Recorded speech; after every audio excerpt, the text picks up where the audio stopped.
I think we all need a bit of peace and tranquility, don't you? Absolutely, Charlie. And you know, the best place to escape all of this noise, hustle and bustle, is your very own back garden. Sleep, take myself so seriously, leaning in, I am what you see. Good morning, Maisey. Morning, Graham. How are you? I'm good, thank you. Hello, Excellent. Charlie. Hello, how are you? I'm good, thanks. What a wonderful little spot. So what would you like here, Maisey? Something where I don't have to do any maintenance, mow it, do the edging, you know, every 2 to 3 weeks. Yeah, so all of that takes time. Something which I don't have. I would like a Japanese garden. Okay. You know, they're just so tranquil and beautiful. Okay. Very, very peaceful and calming. So that's what I need at this stage in my life. That's what we all need in our lives. We all need that. So I'm sure we can come up with something that'll really suit this little spot here. Yes, Graham, that's exactly what I would like.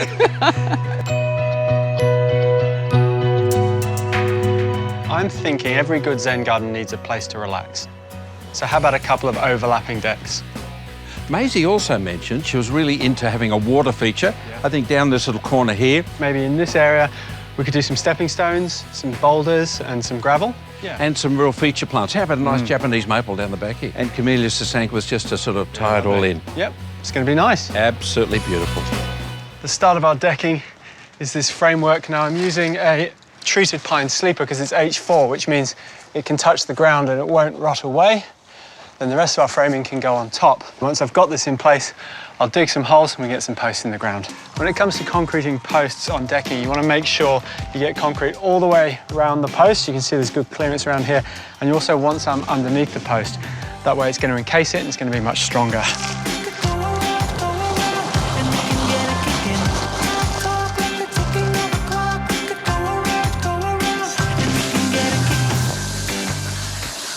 While Charlie's working on the deck at the back, I thought we'd take the opportunity to get some of these rocks in. Thank you, lads, that's brilliant.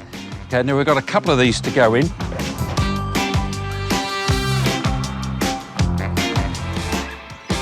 Now, we haven't blocked off any of the flow through because you've got energy flows right through between all of these stones going through up onto the deck where Charlie is.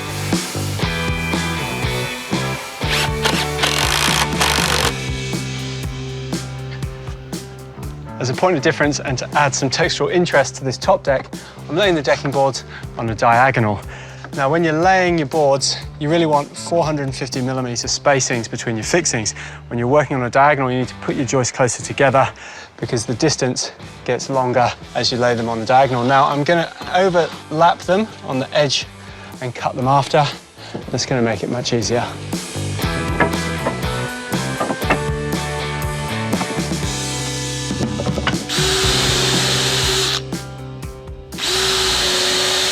Believe it or not, these are concrete and they're just a beautiful random shape, and you can get these at your landscape suppliers. They're just perfect for this sort of job.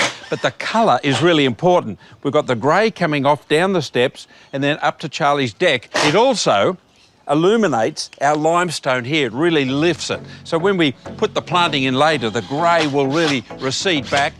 Our stones will stand up. So it's looking really cool, man. Thank you for this.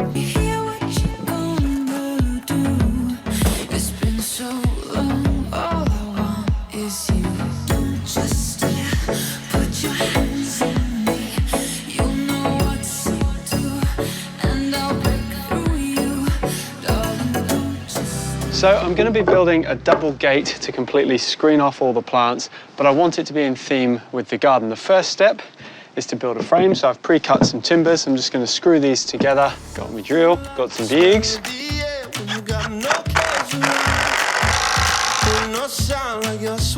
Now, a really important step of building a gate like this is to put a cross brace in it. That's going to stop it from twisting and from dropping, especially when we put some cladding on it. So I just put the angle brace on like this. I'm going to attach it in. Once that's all done, I'm going to give it a lick of stain to match the deck.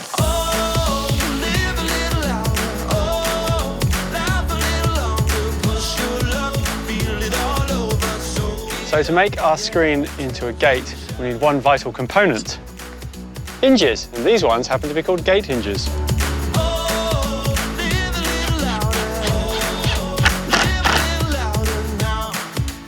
Now, you may remember this lattice from the previous screen that was in the garden. Well, I've just cut a rectangle out for the top of our gate.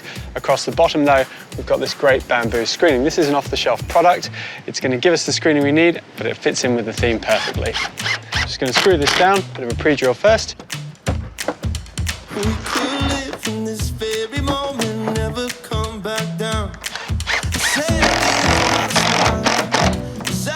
Every good gate needs a good handle, and I'm using a piece of bamboo and some sisal rope that I'll just thread through, and then I'm going to drill 2 holes, thread that through and tie a knot in the back. I think that looks pretty fancy.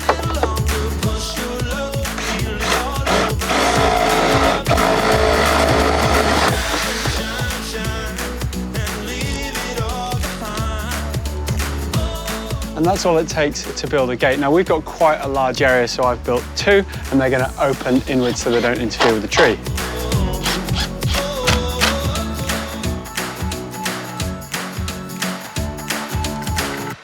To add to the tranquil feel, we're connecting up a simple water feature. So the water will flow out of here.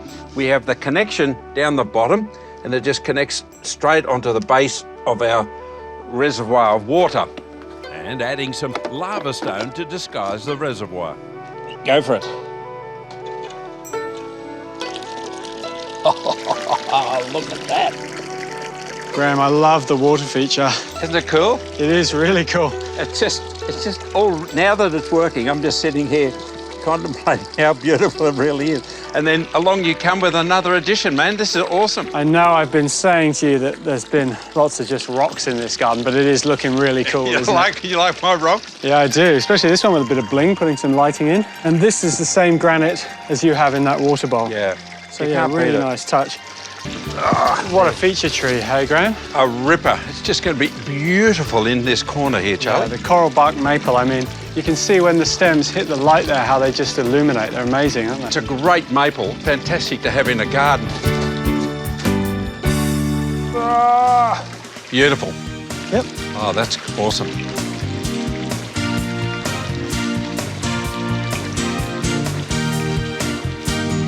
Now, the one thing you'll notice in all gardens in Japan, at some stage, there'll either be moss or mondo as the alternative for grass. The black one just suits this landscape perfectly.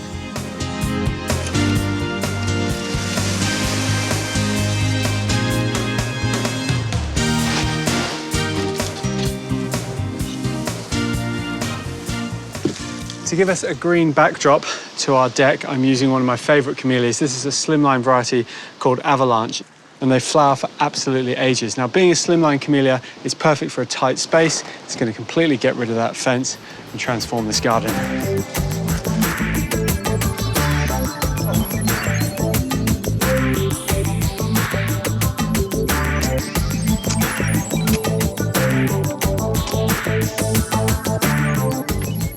I'm using Raphiolepis Oriental Pearl. It's tough as old boots. You could pretty much grow this thing on a boat, but to top it all off, that just forms lovely clouds. It's going to add a fantastic tranquil Zen quality to this garden bed.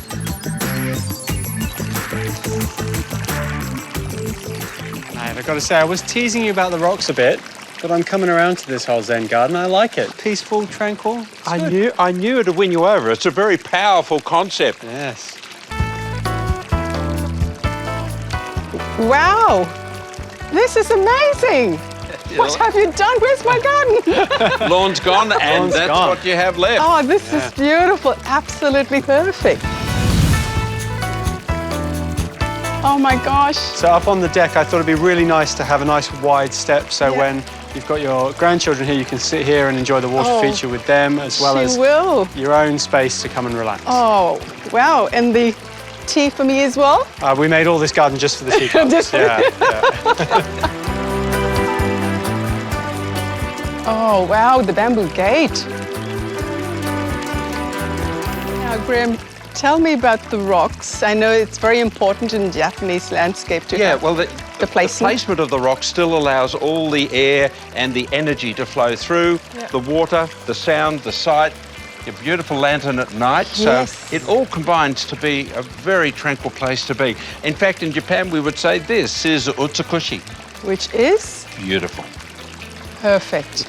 Always dreamt of a Japanese garden. Now I've got it here.